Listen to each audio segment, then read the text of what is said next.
6, mula nung birthday ko nung January 6. So, oo, that was the first time. So, talagang bagsak ako. Sabi ko nga, ano man ang tampo ng mami, ano man ang pag anak mo nakita mo, nalimot mo na lahat. Yayakapin mo yan. Sa'yo yan eh. Laman at dugo mo yan.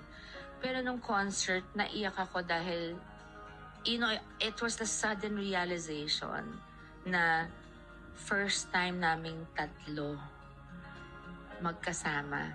Na naiyak ako kasi minsan, kami yung pamilya eh.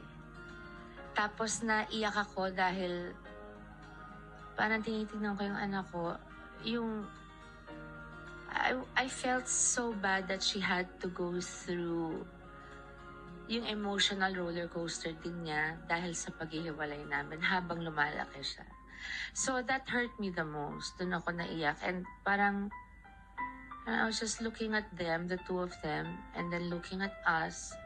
And then we had an audience in front of us na nagmamahal sa amin. Parang, I wanted to tell Gabby, we lost so much.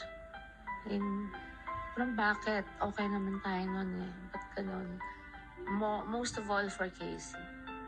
Parang kung pwede ko lang akuin lahat ng pain na pinagdaanan niya, lahat ng confusion niya siguro, lahat ng panghihinayang niya, lahat ng hindi niya na-experience na na-i-experience ng ibang batang buo yung pamilya. Yun ang, sa dami ng nabigay ko sa kanya, yun ang di ko nabigay. So, tsaka hindi lang ako, pati papa niya. So, yun ang talaga nakakaiyak doon. And then, all of a sudden, pagkita ko nga na yung pictures after na parang, oh my God, kaming tatlo. This was my family. More than that, this was her family. The three of us lang noon. So parang,